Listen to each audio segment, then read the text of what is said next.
If you're enjoying the Creator Economy Live podcast, then you need to join us in Las Vegas on January 13th to 14th, 2026 at the ultimate influencer marketing event for brands. If you want to meet and learn from hundreds of brands, including PepsiCo, Fenty, Fox Media, Hinge, Free People, Fabletics, Google, Duolingo, Playboy, and so many more, then there's only one place you need to be this January. Trust us, you're gonna want to be in the room with them. Grab your ticket today at creatoreconomylive.com and use code CELPOD20 at checkout. I can't see a more noble cause when it comes to social media than trying to help as many people as you possibly can, because everybody is suffering in one way or another, and I don't ever compare suffering.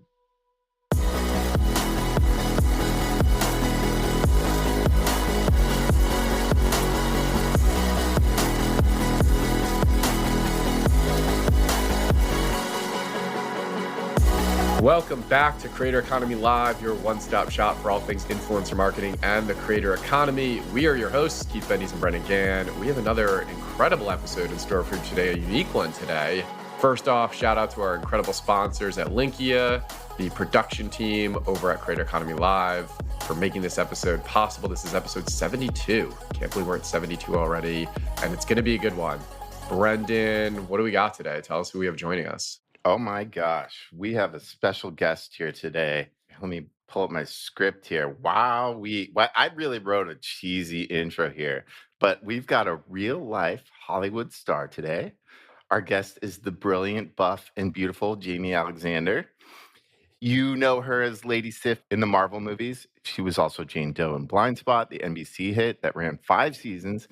And just last month hit #1 on Netflix. She's a big philanthropist, incredibly active in self-help Africa in particular. And if that wasn't enough, she also has 1.2 million Instagram followers. And I have no idea what she's doing hanging out with us, but we're honored. On this podcast, we usually talk about digital creators going mainstream. Today, we're going to get a little bit more of the flip side. Mainstream actress talking about what it's like to adapt to digital and social media driven Hollywood. We're going to bring Jaimie on in a minute, but first, a quick news rundown. Keith, what's going on in the news? A lot's going on. I'm sure you saw the talk around YouTube. So I missed the Made On YouTube event. I was actually in Chicago this week for the Ad Age Business of Brands event, and yet all I could hear about was the YouTube Made On event. So if people aren't following this, YouTube had their annual Made On event, and they announced probably too many things for us to discuss, Brendan. So I cherry picked, I think, the 3 that probably are the most interesting for our industry. But please, people, read what they announced, because they announced like 20 things. But the 3 that I wanted to get your thoughts on, Brendan, were dynamic ad insertion. So this is the idea that as a creator, your entire catalog of content can almost be programmatically brand inserted. So you could take any brand, insert it, and set it for a period of time. So podcasters do this all the time. If you listen to a podcast, a sponsor could take over an entire series, backlog, front log, for a week, 2 weeks, and then it switches out. So it's not burned in, it's a switch. So now YouTube's giving creators the ability to do that. That was number 1. Number 2 is AI product tagging. So they're going to use Gemini to identify when a product is mentioned in a creator's video and then automatically tag it with shoppable content. And then number 3 was Shorts links. So it's going to launch later this year. This one didn't launch yet, but creators can include clickable links in the website of brand sponsors in the Shorts, which I think we all want more linking in social so you could tie to attribution, et cetera, et cetera. That was a mouthful. Brendan, I'm sure you saw everybody in our industry talking about Made On. Any thoughts? I did, and I only saw the headlines. I was like totally not dialed in this week, but it's interesting, the dynamic ad insertion. I was just trying to figure out the name of the company, but there was a startup that launched about 1.5 years, 2 years ago. Was it Rembrandt?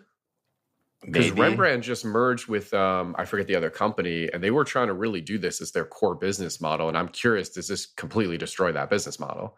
Yeah, I don't think it was Rembrandt. I think it was another group. They raised around, I think, oh gosh, why can't I remember the name of it? I talked to the founder a few times. Really nice guy, but they were basically doing this, and it was like so smart. I was like, this makes so much sense in terms of like their way of approaching it. It's like, yeah, do the podcast style. Like that way you're not always like getting caught up in the, oh, we've got to do the entire piece as this bespoke piece of content. And more creators are just doing sort of like this style anyways. So yeah, it'll be interesting to sort of see how that impacts those businesses and what they'll do to pivot. But I mean, I'm sure they'll figure something out, but it's interesting. I feel like all these platforms, it's sort of like a startup comes up with a good idea and it's sort of like a forcing function for the platform to adopt it. You might be talking about the Cameo guy. I forget he started the new company. Yes, that's who I was talking yeah. about.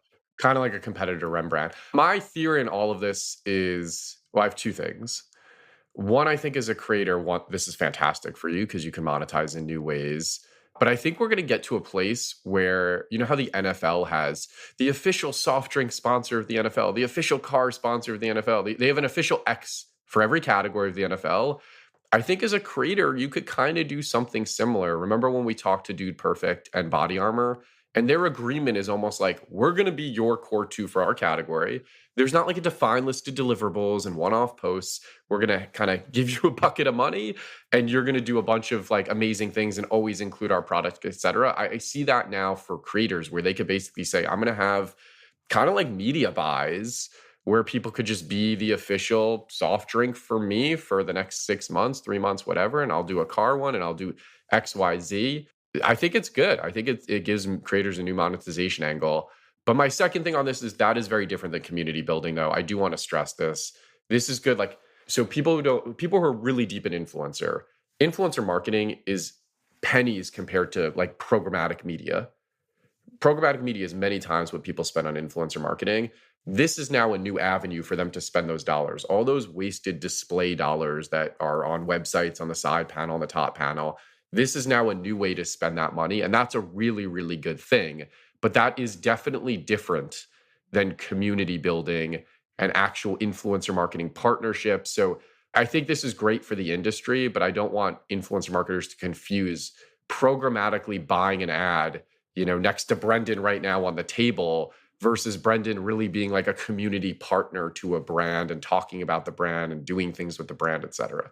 Well, it'd be interesting too, like the back catalog of so many of these creators that like it compounds. And so like the scale that you can now get with like one creator's channel or like all of a creator's channels is so much more massive as a result. And like to your point about like sort of being the like official partner of XYZ creator, like now you can do it. And it's like, it doesn't need to be like everything has to be so bespoke and you're relying totally on just like their newest content. Cause like some of these creators, it's like, their monthly views are, tens of millions, hundreds of millions. And like, you're not able to tap into that if you're just doing a sponsored video each time. It's like, but now like to be able to buy against the whole catalog is like freaking wild. Yeah.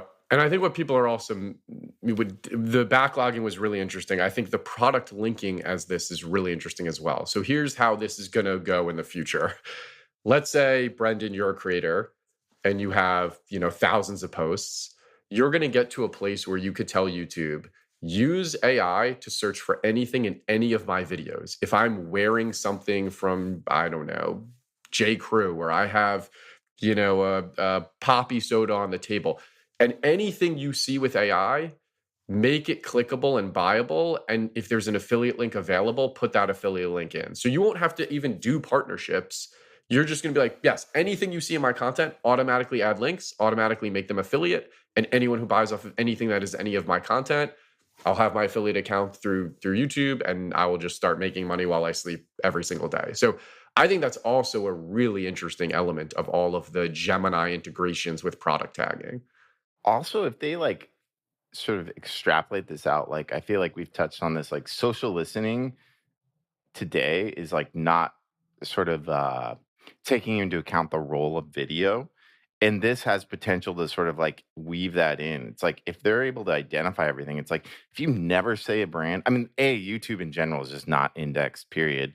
But then like if you're able to identify, all right, well, like where's our brand showing up, even if people are never saying it, like that's a total unlock. Cause like right now, it's like pretty rudimentary in terms of what's possible on YouTube to like identify like who's having an impact on the brand, who's talking about a brand. And then certainly who's showing a brand. I think this is this could be really interesting in terms of like the impact on like social listening and like social media discovery and identifying potential evangelists, et cetera. Totally. This is why I know Google basically won the case, the anti-competitive case for search.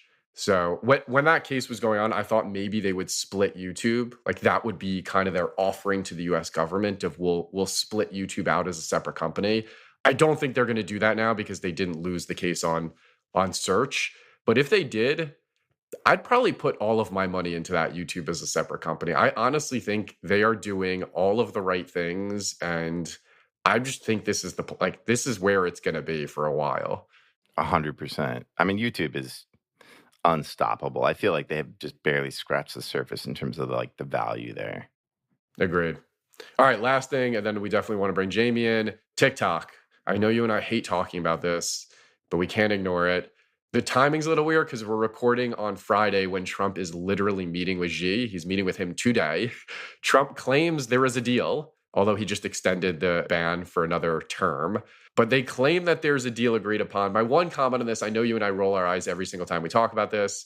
This is the first time I do have some people on the inside who have indicated like this one might be real and it might go to US ownership.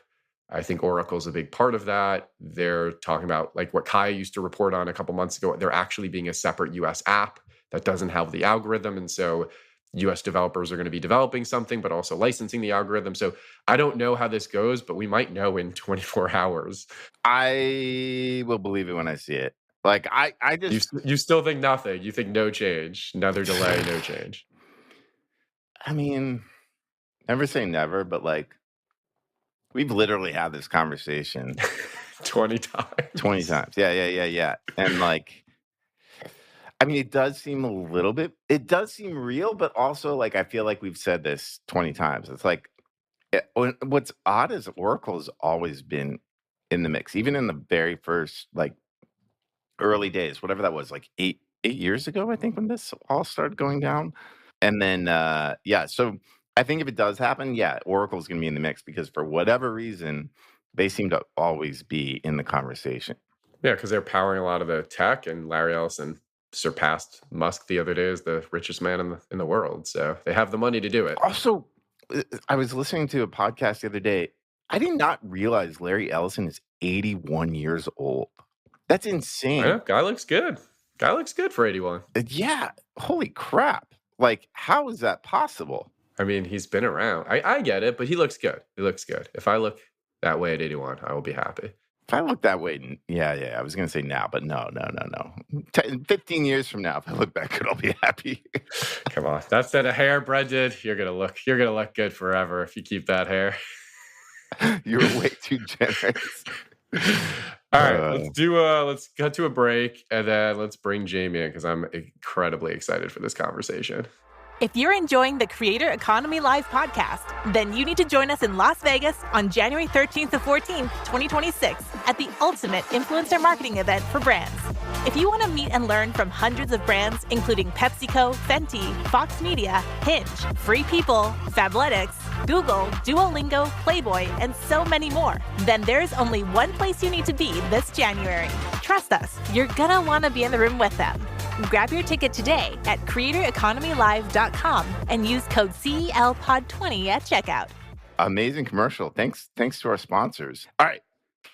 We're so excited. We have Jaimie Alexandre here. Jaimie, thank you for joining us. We're incredibly grateful. We're honored.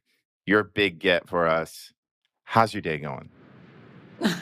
Thank you. You guys are great. My day's going just fine. I've had 4 cups of coffee. So, I'm ready to go. You seem pretty calm for 4 cups of coffee. I know. Isn't that sad? I've built up a very heavy tolerance. I can have like 12 cups, I'm right there with you. Okay. I'm a 0 cup. I don't know where I get my energy from, but I'm a 0 cup. How is that possible, Keith? How are you alive? There was a part of me that was like, I'm going to wait until I have kids so coffee actually works on me. And then I had 2 kids and I'm like, you know what? I never did it. I'm not going to start doing it.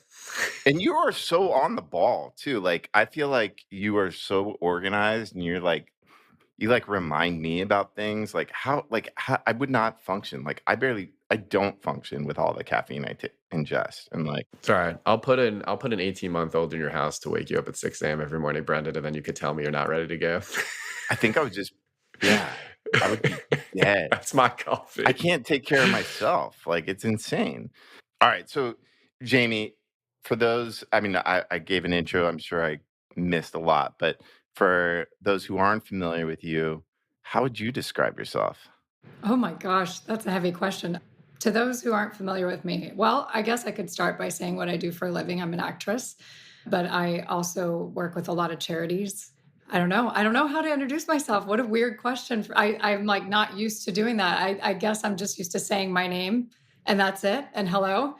So yeah, maybe I should start memorizing some of my intros from past interviews.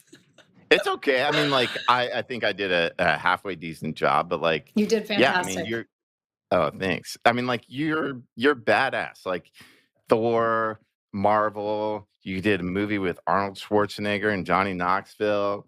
Yeah, you're like all over the place. It's pretty awesome. I mean, like, you're like our first real like celebrity guest. So thank Wow. you. I'm honored. I know. I'm really excited to get your perspective because we've had kind of creators turn almost kind of celebrity-ish, but it was the creator part of the business that started it. And it's interesting to see kind of the other side of it. And I'm sure you're thinking about social and your brand and all that stuff now, the way that they started that way. So this is going to be an interesting conversation. But Brenda did mention you have an interesting, pre-acting background. So I did want to get a little bit of that too. Like, how did you get into this business? Oh my gosh. It's a really long story, so I'll truncate it. But I grew up in like a small town in Texas.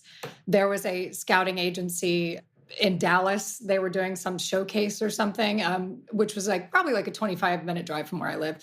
But back in those days, that was huge because Dallas was just like the city. And then everything outside of it was like, horse country. One day I was at the mall with a friend of mine who's equally as tall as I am. And this scouting agent came up to us and said, "Oh, we'd love you to be in our showcase." And I think we were just bored enough to say yes, although it cost money and I couldn't afford it. And so she paid to do it. And then I kind of got to tag along with her a little bit, but she got her wisdom teeth out 2 days before the showcase. It was just kind of like a freak thing. And whatever medicine they were giving her to put in her mouth for pain, I think it was like Loratab or something, made her very sick and she was throwing up. So she was like, "Can you go in my place? Like my mom will take you." And she was never like, as far as I know, Lisa was never into being in front of people. She's an incredible artist, like unbelievable, but she was definitely a bit more shy. So I don't feel too bad for taking her spots, but it was just fate. I went and I did this like little clip because I didn't know I was supposed to have a monologue. And I did this, like, they handed me this thing. I was also, side note, a high school wrestler. So imagine that, walking into a kind of like a modeling, acting type of thing in my sweats that I would wear to practice because I didn't know what I was supposed to wear. No makeup, unibrow, the whole thing. But did a little clip from, I think it was G.I. Jane, and got 8 out of 9 callbacks. And that just sort of is what kicked it off for me. Are you still friends with Lisa? No, well, it's so funny. We tried to stay in touch, but over the years, like, I think she moved from my town, and I would sort of try to keep tabs on her as much as possible. But I would love to reconnect with her because I have, over the last 20 some odd years, aging myself now, but I have lost touch with her, sadly. But I hear through the grapevine, no pun intended, that's where I grew up, Grapevine, Texas, that she's doing well. Nice. There's no regrets on Lisa's side for not going there. I hope not. Oh. Wait, and then like, all right, so you do that though. Mm-hmm. And then like I mean, I don't know the exact timeline, but then like pretty quickly you were on like Kyle XY, and then like a couple years later you're in Thor. Like, what was that transition like? That must have been wild. Well, it definitely was. I will say, for the first, let's see, I went out to Los Angeles right when I graduated high school, which was 2002.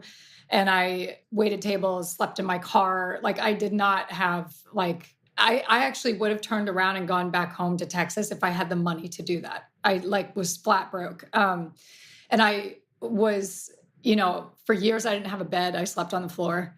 I like was scraping by for quite some time. And then I've got like a little thing, I get like a commercial here and there, or like I got my first television job was It's Always Sunny in Philadelphia, which was like just the best first gig to get because they were all so cool. And it was their first season of their show. And so we were all sort of close in age.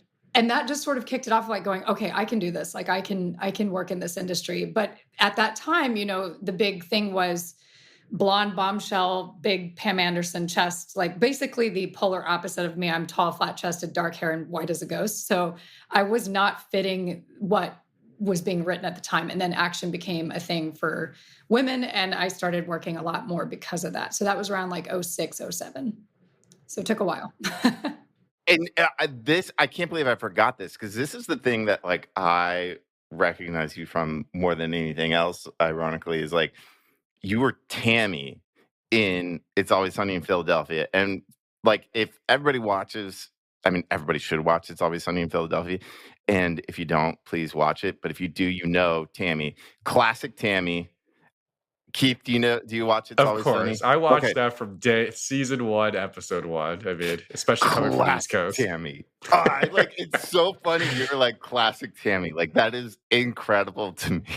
It always makes me laugh when people put that together, because they're like, wait a second. You were classic Tammy. And I was like, I was like 19 and I'm 41 now. But I did just get to go back and play my character again 20 years later. And that was a lot of fun, because they were like, I was like, where would she be? Like, what happened to her when she got older? I thought she'd either be, mopping floors up in some warehouse. I don't know, not that that's a bad job, but she was such a bitch when she was in high school, and such a bougie little whatever, that I thought the flip of fortune would actually be quite humbling for her. But she ended up getting knocked up by her then boyfriend, who's her now husband, on that night of prom that Dennis didn't go with her to. So could have been him. He could have been the dad. Tammy. Yeah. Classic Tammy. What a mess. At that point, were you thinking I'm going to skew more towards TV or comedy, or no? You were like, this is just a gig and now it opens up just the world for you? I was shocked that I got the part, because I didn't think I was very funny. Like compared to all the actresses that were auditioning, I was like, that's not really, from what I at that time was not like a strong pursuit of mine. I was more drama, action, like that sort of thing. So I was surprised when I got it. And then when I did, I remember the director of my episode, Dan Attias, who did a lot of what is Alias with Jennifer Garner. Oh my God, I used to love that show. It was so good. I sat across from him at a lunch table, and I remember him saying, he's like, I can see you on something like Alias. He's like, and this is before action became like massive for women, right? Like it was not, but he saw in me already that like that was probably going to be my path, which was really something. He was, a bit of a prophet there with that. But I did a couple other comedy things. Nurse Jackie was one that I really enjoyed. And there would be certain things I would do that would have comedic elements, but it is something that I'm gearing my career towards right now, actually. So it's sort of coming around again on the good old spiral of life. Yeah. Do you have the mentality? How a lot of people will say, when they get older, they're college, like, I never would have gotten in there now. Everyone's so smart and it's so hard to get into school. If you look at acting now and social media, and I don't know if you saw like Fake Famous, the documentary on HBO, where they were trying to make them influencers, and they would go to acting auditions and it would be like, if I don't have a big enough following, I don't know if I'm going to get this. And social is now a part of it, and personal branding, and you have to be a creative. When you look back or now, do you think that is the case? Like, do you think actors now have a little bit of, it's not even the art as much as it is having audience and already proving your kind of worth on social? Well, it's interesting that you bring this up, because it is something I have recognized. I'm lucky that I started before social media existed, for a multitude of reasons. I'm so glad, like half the stuff that I did, like goofing around on set or whatever, there's like no documentation whatsoever of it, which is great because I'm a huge prankster. But I have noticed, like recently, I have a friend that runs a network, and he sent me like a mock-up of an offer sheet, like something they would be sending out. So it would have like, maybe, I think there were like 5 actresses on it. I was one of them. So he was like, oh yeah, just wanted to give you a heads up. This is coming your way. And I was like, oh, thank you. And I was like, what does that say underneath my avatar? And it was like, it said how many social media followers I had.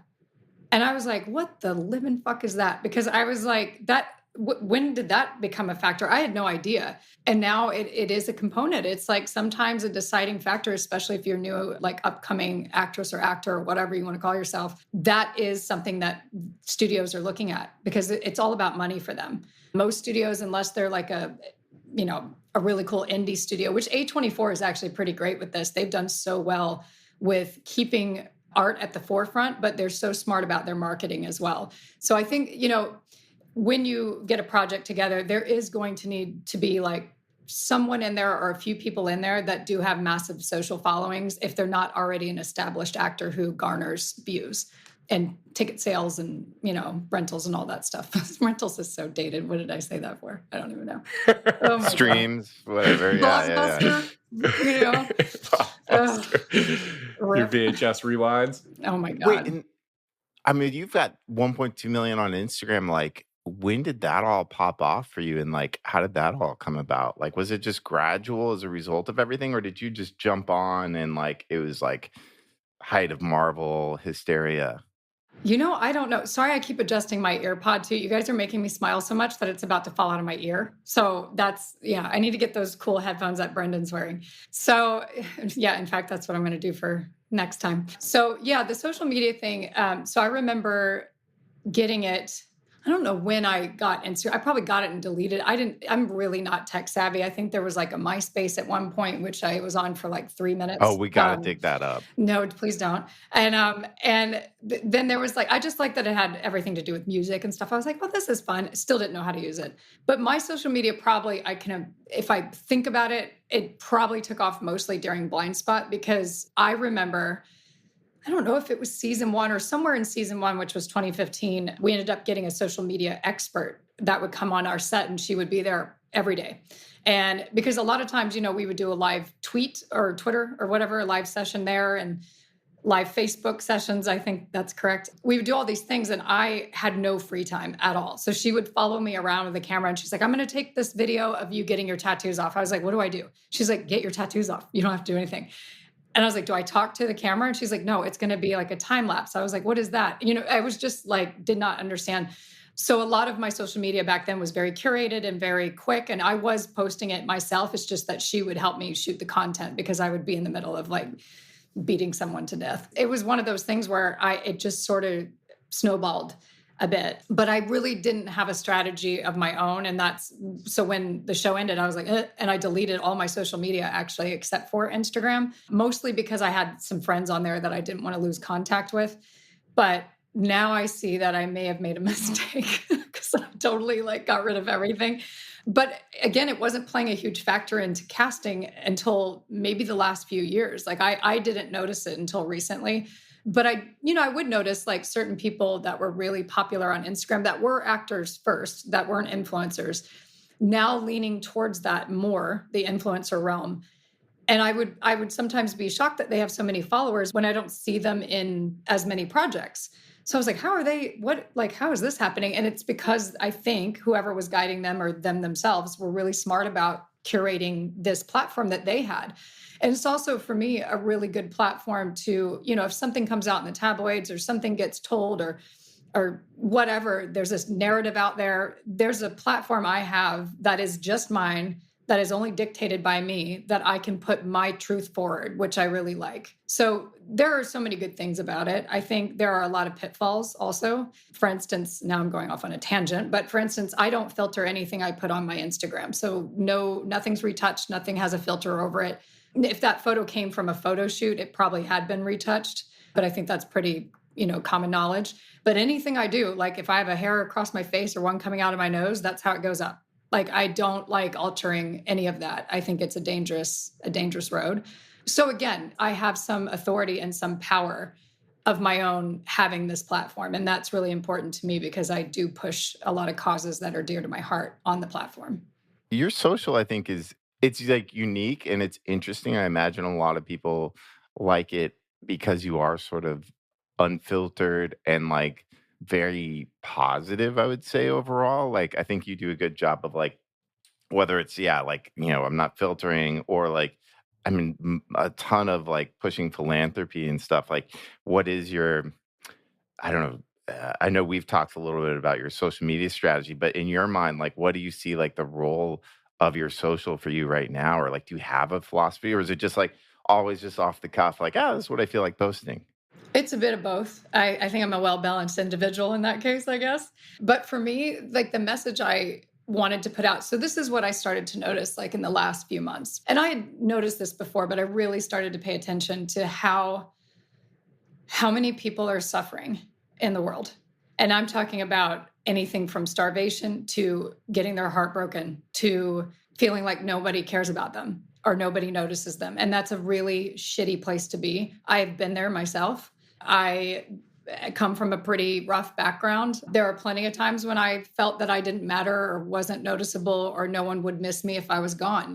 Like those types of thoughts, they've occurred in my own life. And so I started to notice that these people that were writing me, like I guess you could say my fans or just anybody on my Instagram, like I read their messages and I cherry pick what I read because there's a lot there. But the common theme was just like, what do you do to manage your anxiety? Or you always seem so positive when this happens. And I'm just wondering because I lost my mother recently, like how, it's that kind of stuff. It's like, there's a need for connection, like legit, real connection. None of this, like, buy these earrings I have, which is also fun too. Like that's totally fine. But I feel like there's a space there where instead of me just telling people what I do, I want to speak with them. And this is a way that I can do that because I can't be everywhere at once, right? Except on this platform, I kind of can.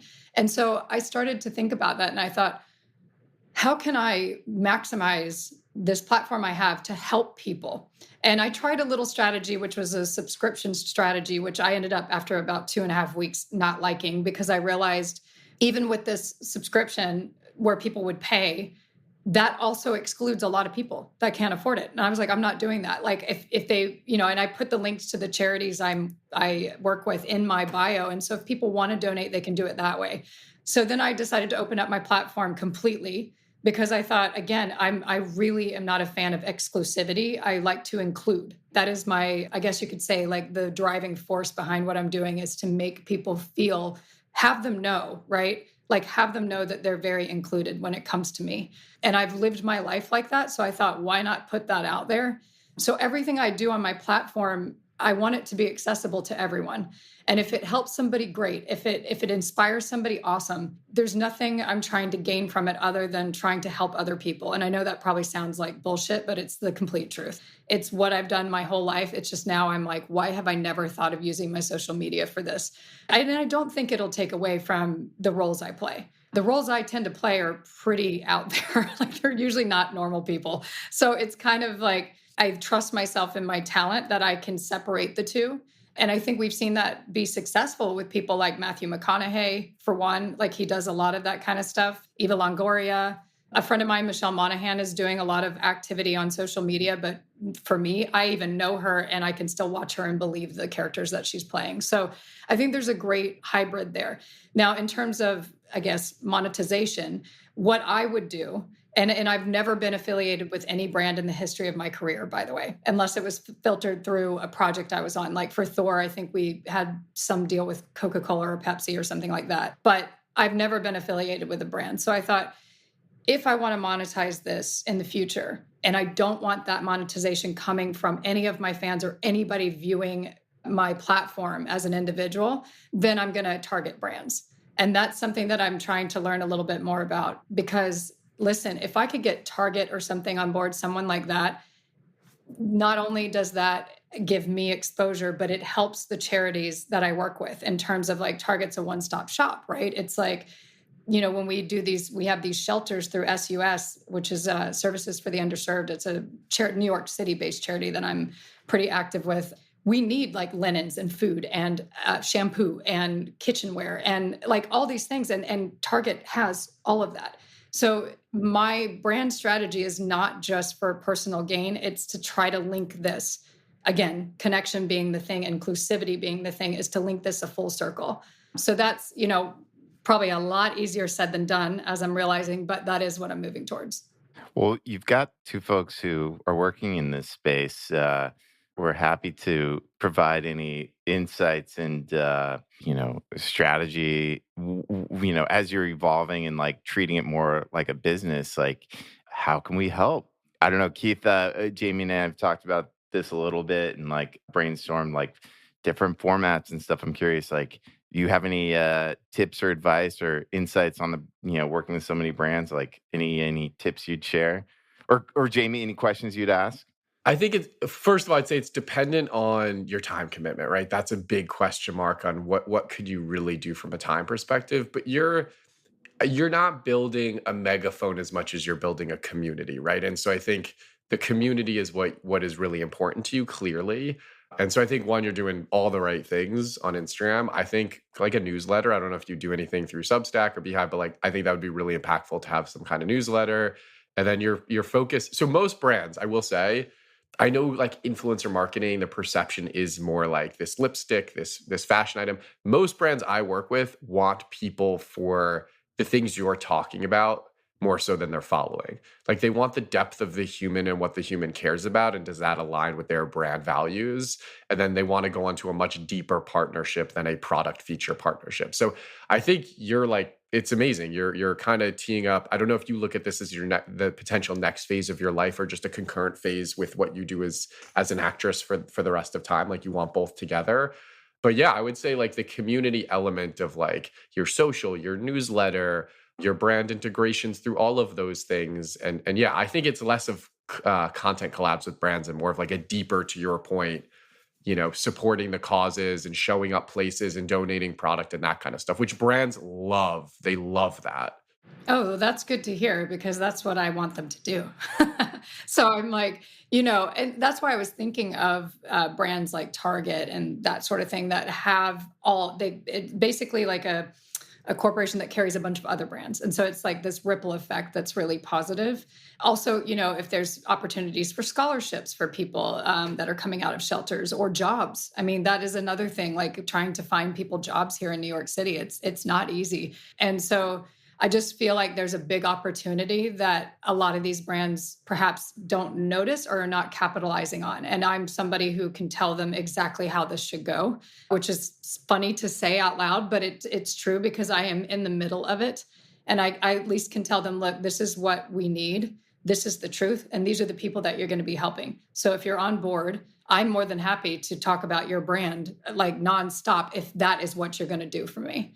I can't see a more noble cause when it comes to social media than trying to help as many people as you possibly can, because everybody is suffering in one way or another. And I don't ever compare suffering. Suffering is suffering, full on, full stop. And so when you have these massive companies and then you have people with influence, such as myself, come together, it's like the possibilities are endless. And that ripple effect that it puts out in the world is so important. And the other thing is, too, it gives people an opportunity to feel really good about themselves because they're helping someone else. And it doesn't take that much time. And that's something that, I've always gone towards the mindset of, rather than shaming people into helping, I'd rather inspire them and uplift them into helping, right? Like I like to show the aftermath of the help that they've given. Right? I don't necessarily need to show how bad the suffering is. We see that every day, all day long. It's like what happens after.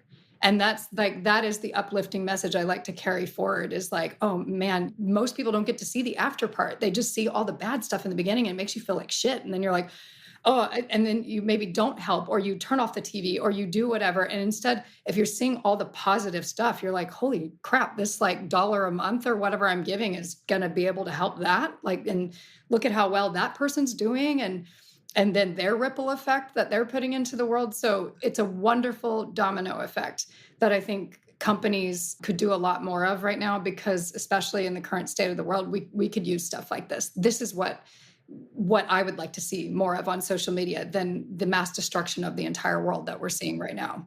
Yeah. Actually, one takeaway I have through this convo, I'm going to talk to my team about this, is we do a lot of like creator networks. So we have like a healthcare creator network, which is all the doctors and HCPs through different verticals who are like out there kind of helping communities. And so that brands who want to partner with more of a medical community can do that. We have like a diverse beauty creator network, which is more promoting diverse voices. I think it would be really interesting to have more of a cause creator network, which is a lot of brands, to the point I made earlier, this is what they want, but I'm not sure they know how to find the people who are this passionate deeply about causes that they can partner with. Because most of the time they look at, following count and engagement rate, and like vertical as a higher end thing. Is this, financial minded, fashion, whatever. And I think there's a cause component where if it was easier, because as much as I think the average human has a better chance of giving their time than money for most people, because most people just don't have the money to give. A lot of the funding does come from the corporate sector, and it's going to need to come from the corporate sector for a long time. And so if you could pair the money with the people willing to give their time, the corporations willing to give their money, I think we need to make it easier, I guess, is my takeaway, Brendan, as an agency community, to find the people who are really deep in the causes that are a better use of a creator partnership for brands than maybe the alternative. 100%. Well, and along those lines, I know you're involved in a few different philanthropic efforts. What organizations are you involved in? I know there's also Self-Help Africa. Yes, yeah. So, and before I get into that, I was going to say my job on the side of partnering with a brand is to get my numbers up. If that's what they want, I can give it to them. Like whatever they need, just like it's kind of like, let me know what you want. I will make it happen on my end. And so everybody's happy. And then here we go, right? So I know that there's work to be done on my side. It's not just me being Jaimie Alexandre or, mentioning something when I'm promoting a film or whatever. It's like, okay, you want to see numbers? I'll get you your numbers. It's going to take a second, but I will get there. I'm very motivated to do so. That's the other thing, right? The charities that I am most affiliated with at the moment are Self-Help Africa, which is a small NGO outside of Dublin, Ireland, basically. So like a very cute, I say cute organization because I'm just thinking of everybody that's in the organization that I talk with and all the different accents that I try to interpret. It's a wonderful organization that a good friend of mine, Nicola Parrish, who's a PR girl, she introduced me to a few years ago. She said, hey, will you come to this gala? Like we could use some familiar faces. And I love Nicola. So I was like, yeah, sure. I've been, trying to find something to link with, and I just can't seem to find something that I trust. So I thought, and that was my thinking going into it. So I went to the gala and heard what they had to say. And I said, oh man, this might be the one for me to get involved with. And so I asked them basically to be very transparent with me and let me see the financials and everything, because I was like, I'm not putting my name to something if this is bullshit. And then they said, well, we have some free flights from Delta. Would you like to come see some of the programs in Africa? And I was like, yeah, but you're not going to like it because I'm going to ask you a lot of questions and really talk to a lot of the locals and get to and they were like fantastic. And I saw what we're doing there. And I was like, wow, this is something. And we could use all the help we could get, right? Like we're low in finances. USA got cut. Like it's rough. We've had to let go of a few programs in two different countries in Africa. And I don't know, I'm very, very passionate about it. And I've seen the difference it makes in people's lives there. And I've been able to stay in touch with a lot of people I've met in like Malawi and the Gambia and Senegal. And it's just been like a really life-changing adventure for me and pursuit for me. And the other one is a New York City-based charity that I mentioned before, which is SUS, Services for the Underserved. And we do everything from housing veterans to housing the homeless. We have shelters. We have domestic violence shelters. We have community pantries in certain places. And we also do a lot of what I guess people would know as adult daycare. We take people that have cognitive issues or mental issues and we give them a place to go during the day. And some actually live at these places that we built. And it's just like the volunteers and the people that work for this organization are really something, because a lot of this isn't easy. We don't have a ton of money. It's not a high paying profession, and they're there because they care and they love one another. And the success rate coming out of these community centers is pretty amazing. There's a guy, Carlos, at the community center, I think is the one in Queens. I met with him and I was just talking to him like randomly. And he's like, I came up through this. And he's like, and now I find people jobs. Like I help get them jobs. And I was like, oh my God. And he's brilliant. Really brilliant. You should have seen he had like 6 computers in front of him and he was just doing all this and he had all these great ideas. And I thought that's what it is. It's like, this is that he's so motivated that he actually stayed. And he probably could have gotten a job elsewhere that paid a lot more, but he stayed because he was so gracious to how much this helped him that he was like, I got to help other people. And so that really inspired me. And I really, I love helping the community that I'm in because I see it every day, right? I walk outside, there's people that are suffering from drug addiction, alcoholism, homelessness, just all the things, right? And to be a part of an organization that helps these individuals is like, I feel like if you're fortunate enough, you should be giving back. Like you got dealt a deck of cards, that's pretty decent. Great. Like pay it forward. I just don't see the reason not to. I listen to a lot of Scott Galloway who talks about surplus living. Like, are you giving more than you're receiving? Are you living in surplus kind of thing, which I think is a good kind of mentality. It sounds like a full-time focused job, et cetera. Do you live in two worlds where when you're on a project, you're really just all in on that and it's hard to then do the things that you're talking about that are passions? Or is it just everyday life is a mix of both? I think everyday life is a mix of both right now. Like, I know if I choose to get a little busier in my acting career, that I'm going to need some help with this. But this is my number one passion. I do believe when I look back at why I became an actress, it was because I thought if I could, one, if I could make enough money, then I could take care of my family. And two, if I could get enough influence, then I could do something good for other people. And I always wanted to do that. And somebody that I'm really inspired by, without trying to sound too cliche, is Audrey Hepburn. And she, of course, partnered with the UN late in her life. And the UN had helped her during World War II. You know, that's the reason she was able to eat, is because these people came in. And so she started doing this and started realizing like how dire it is out there and how it doesn't need to be. And I loved her quote that she doesn't believe in collective guilt, but she believes in collective responsibility. And that was something that I was like, yeah, that is a more empowering way to move forward, you know, in helping people, is like, sure, let's collectively be responsible for one another. Like, why else are we all here at the same time? It just, I mean, maybe I'm a little Pollyanna with this stuff, but who cares? You know, this is just how I've always been. And so again, like moving into this whole branding space and like creator space and all that stuff, there's going to be a need where, you know, I'm probably going to have some help at some point. Right now I'm doing this on my own pretty much because I do want to have the best effect I can moving forward with using Instagram specifically, but I also will try to get into the whole YouTube thing and everything else. I'm still learning, but the motivation behind the learning and wanting to do well is that I know that this is going to be good for a lot of people. One thing, going back to the acting real quick, because I think you've had an interesting career. I think a lot of people think of that job as pretty cushy.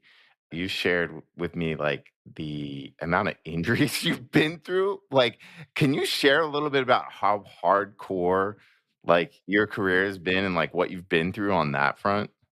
Yes, don't make me laugh. My AirPod's going to come out. Is it AirPod or AirPod? AirPod, whatever. Oh my goodness. Okay, there we go.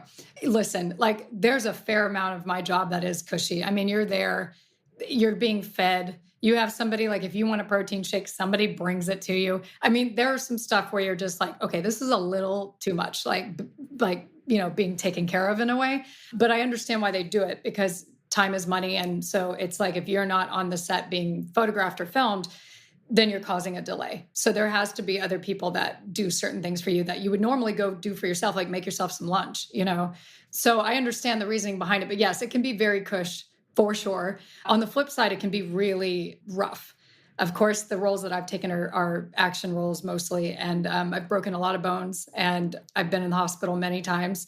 And it's not that there wasn't enough care taken when I was on set. It was just more like you do enough of something repetitively, you're going to encounter hiccups. And I like to call them hiccups because it's a gentle word for what actually happened. So yeah, so there's that part. And also I think a lot of people don't realize like the hours we work are really rough too. Well, like especially on Blind Spot, there were a couple of days I worked 21 hours straight, which was like, that was when we were trying to figure out how do we do all this body makeup. And then she's in every scene, even if she's not talking, she's in every scene. And so it was pretty rough in the beginning, but normally I average when I'm filming just about anything around 16, 17 hours. And that's including going through hair and makeup for whatever it is and doing that. And so you don't have a lot of time for maybe the people that you love in your life, which is really hard. I wasn't able to go to my younger brother's wedding. I wasn't able to, there's a lot of things that I missed out on because I was contracted to be on set during that time. And that was tricky.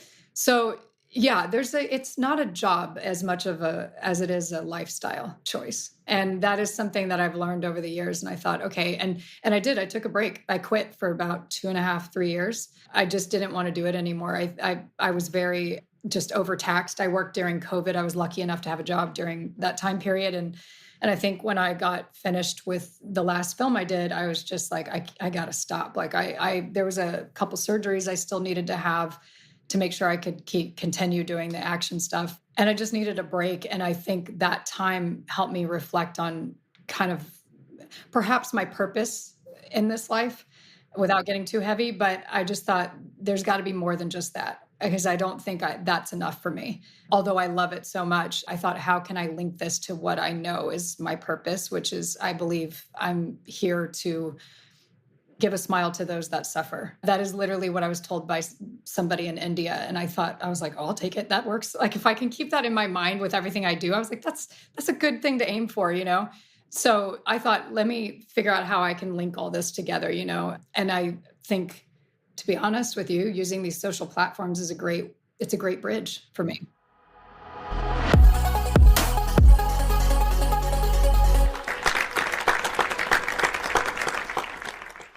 All right. So creator of the week, brand of the week, follow. You get to highlight kind of any creator. It could be in your industry, actor, actress. It could be a social creator. Brand of the week, just a brand you think is doing great things, or follow what you're following these days. You could go last each time if you need to think about it or see how we do this. But Brendan, do you have a creator of the week? I came prepared today for once. Love Jaimie, it. I'm never the one prepared. Yeah, so this one is another weird one.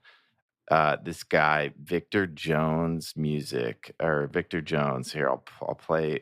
It's just like, I don't know how to describe his music. It's like a mix of like Future Island meets like Kings of Leon or something.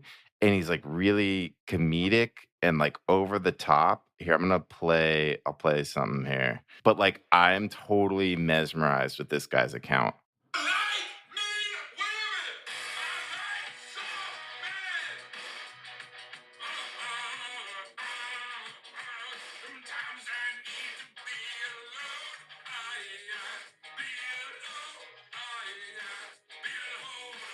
Wait, are you serious? Yeah. It's like, I don't know if I'm supposed to laugh or be like, it's very 80s. Music's like good. It's a very 80s style video. But then he does like these sort of like weird intros that are like absolutely ridiculous on some.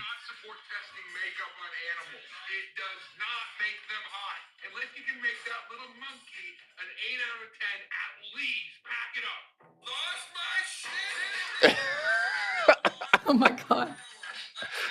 It's incredible. I mean, like, it's like this big, it's just like he's got this stage presence that's just like insane. And like, I don't know what to make of the music because it's like kind of nonsensical, but kind of inspiring. And like, I went down a rabbit hole. I think I literally watched every single one of his reels. Like, yeah. So that's my creator of the week. Jaimie, I'm going to show you one day my text history with Brendan, and then and you're going to see just the most eclectic, weird mix of Brendan's tastes. That one was like on the like weirdness scale. It was like not weird at all. Like there's some odd ones. Yes. All right. I went a very different route than you. My creator of the week is Salish Matter. This was a hot topic in our industry. People probably have no idea who she is. She was like a teenage creator, and her dad had a popular channel that she was kind of the face of. But the reason I thought her story is so interesting right now is she launched this limited or exclusive Sephora partnership for a skincare brand called Sincerely Yours. And people remember Mr. Beast when he launched this big burger drop, all those people that went to that mall, which I think was the same mall, American Dream Mall. So she did a launch day at American Dream Mall, same mall Mr. Beast went to. This, she's a big creator, but I guarantee most people have no idea who this person is, have ever heard this name. 87,000 people showed up for this launch. 87,000 people. That is, I think, 4 times more than showed up for Mr. Beast. That is more than fits in the Dallas Cowboys stadium. They had to shut down the event at a certain point because it's just too many people. I mean, they weren't prepared for that. I just think it's another example of kind of the community that these creators build and like how deep the fandom goes. And again, most people probably have no idea who this person is, have never heard this person's name in their life. And she's drawing a crowd multiple times what Mr. Beast drew for his events. And so back to like Jaimie, what we're talking about community, I think a lot of creators, celebrities, they just have so much more of a loyal fan base than they even realize. And I think they're starting brands, they're starting charities, they're just doing so many things with that influence. And this was another example of that. That's impressive. Jeez. 87. Like, how did that many people even get close enough to park and make I their was way just thinking They of did. traffic. That's I how was many like, people. whoa. That's how many people registered to come to the event. I doubt they let 87,000 people actually into that mall. I'm sure many of them tried to get in, but I doubt they let them in the mall. Crazy, crazy. All right, Jaimie, is there a creator you want to highlight as your creator of the week? There's a toss-up between two different ones, but I think I'll put one of them at the very end of this other thing. So the one that I was thinking of that I've paid a lot of attention to is Ryan Holiday. He does the Daily Stoic, and I actually read his book, The Daily Stoic, every day as part of my morning meditation. So I would like to highlight him. Love that. I'm going to need to, next time our founder, Maria Sipka of our company, next time she's in New York, you have to, like, she's going to meet with the Dalai Lama's team. Like, she's very much, there's a lot you two would talk about. And I think she follows the Daily Stoic as well. All right. I love that one. Brand of the week. Bow. Brendan, what do you have? All right, this is one that's sort of a brand, but kind of it's a gray area. But all right, so Netflix, but specifically because of the show or the documentary Unknown Number. Have you guys seen this thing? No. No, people are talking about it. I haven't seen it. It is wild. Okay, so like Unknown Number, it's this catfish documentary. I'll try not to spoil it. But basically it's like these teenagers in high school start getting these like texts from this unknown number, and this person is just being mean as hell to like this boyfriend girlfriend. I think they're like freshman or sophomore in high school, and like, you know, telling this girl like just horrible things and trying to break them up. And they spend 2 years trying to figure out who is doing this, because they keep doing like the like phone number generator and like changing their numbers and stuff. And like, No spoilers. No spoilers. I want to give it away so bad. Your mind is going to be blown by who is doing this. And what's crazy is like everybody is in the actual documentary, and like I'm going down these rabbit holes, like doing these YouTube breakdowns and stuff. Like this documentary, I mean, it's short. It's like an hour and a half. Watch it. Yeah, it's next on my list. My wife wants to watch it badly. It is insane. There's no other word for it. It's just like insane. So go watch this. So props to Netflix. No number. All right. I might do it tonight or tomorrow. My wife wants to watch it. We're on very different spaces today, Brendan. You're going dark. I'm going light here. I went with the most random one is Monkey Bananas. I needed something light today. This is from Australia. It's a little cart that makes frozen dipped bananas in chocolate.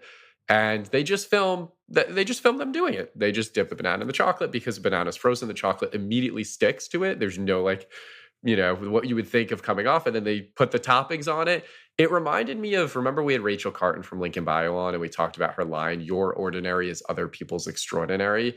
This was so that to me. They do this 100 times, 1,000 times a week, whatever it is, just literally making their chocolate covered bananas.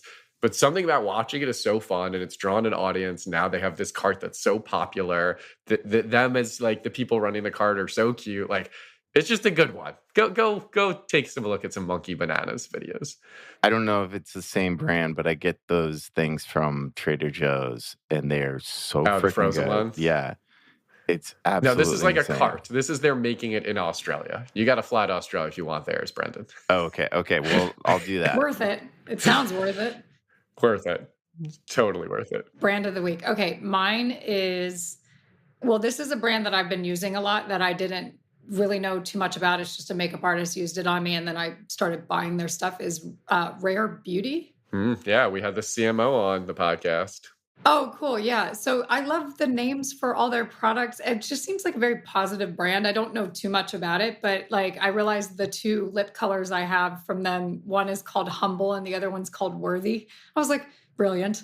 So I just, I haven't done like a deep dive on their brand or anything, but I just realized like I really like their products. So that's my brand of the week. It's Selena Gomez's brand. That's the one she started. No, I think somebody told me that actually. Okay, yeah, that makes sense. Oh, good for her. And she is amazing. She's She seems like an a really amazing lovely human being. person. Yeah. So I hope Totally, I totally. imagine it's doing very well because she has quite the following, but cool that it's working out because it's good product, honestly. That's what I think. Works for me. Yeah. Love it. Love it. That was a great episode, by the way, Brendan. Thanks for bringing Katie on. She's fantastic. Yeah, we'll have to bring her back. All right, let's round it out. What are you following right now, Brendan? Well, I'll give Jaimie a shout out. Follow Jaimie Alexandre on Instagram, and she's promoting self-help Africa. And I saw that you've got a gala fundraiser in October, I think. So if anybody's in New York, go buy tickets and support. So, quick side note for brands who do want to get a hold of you, Jaimie, what's the best way for them to get in touch? Oh dear. I guess right now it would be to contact Chaz at Night Media. I just started working with. That would probably be the easiest way. Perfect. Chaz, we're giving you a shout out. Brendan, I like this. I like this promotion. My follow is, I had two. One is, I don't know if you saw the whole Ben and Jerry's thing. Was it Ben leaving? Oh, wait, yes. I mean, I'm an did see alumni of that. Unilever. I worked there for many years and loved every minute of my time there. But Ben went pretty public saying he can no longer be a part of this company because he did the whole thing around his morals and his ethics, and he wanted to double down on the causes and didn't feel like he could do that anymore. So he's stepping away. It was a very emotional, like well-written, like Instagram carousel he did, worth a read. So that was one because it just happened. But the one I had on actual writing of this was Gigastar. Not necessarily them as a company, but just this idea that there's this platform that connects the creators with their followers and fans, and they can invest in the YouTube channel in exchange for a percentage of the future revenue of the channel, which I think is so interesting. And even to what we were talking about, Jaimie, if there was a channel that was more cause-based, like could fans basically support that channel, invest in that, nonprofit to a certain extent? Like, I think there's so many interesting things that can happen here where normally you either had to fund it yourself, raise funds through like a VC. And I know, Brendan, we've talked about there's creator VCs that do this, but this is almost crowdfunding, but it's not. Crowdfunding used to be a donation. You would just give money or you'd buy something, right? Like you'd commit to buying it if it came out as a product. This is literally an investment in a channel of all future earnings, which I think is a really interesting concept. Okay, let's see. Who I think everybody should follow? That's what the It could be anything. Person, okay. What you're following, anything. I have somebody because I was thinking this might be my creator choice, but then I was like, maybe I'll put him on this one if this is what you guys are talking about. My friend Jim Curtis, he is a hypnotherapist and coach. I know that modality is not for everybody, but I love a lot of what he has to say. His Instagram's very simple. The videos are short but powerful. I have gotten a lot of inspiration from him. He's also a very charitable human being. And so I thought, why not follow somebody who's good through and through? Love it. I am definitely introducing you to Maria. I'm definitely introducing you. Is she my twin? Yes, you will have plenty to talk about. Plenty. Well, Keith, is Maria, and are you going to be out at advertising? Yeah, I'll be there in a couple weeks. Week? I don't know if Maria's Is Maria going to be there? I'll text her after this. I don't know if Maria's joining, but if she is. All right. Well, we should all grab dinner or something. Love that idea. Because I'm going to be out there, and yeah, that's the 6th to the 9th, Jaimie. October. So, Let's make it happen. I'll be here. Love it. Jaimie, thank you so much. This was such a treat, such a pleasure having you on. Oh, likewise. Thanks for having me. Yeah, and follow Jaimie, and to Brendan's point, brands get in touch. This is the type of partnership you all say you always want. It's here for you now. That's a great point. That is the type of partnership they always say they want. Yeah, seriously, Jaimie, thank you so much for doing this. This was cool. Like, you were a big get for us, and appreciate you gracing us with your presence. My pleasure. Thanks for listening. And for more of the latest news on what's happening in influencer marketing and the creator economy, check out the Creator Economy Insider newsletter, delivering awesome content straight to your inbox every Friday. You can find links to the newsletter and more info on the live event in our bio. Thank you for listening, and remember to subscribe so you don't miss a single episode.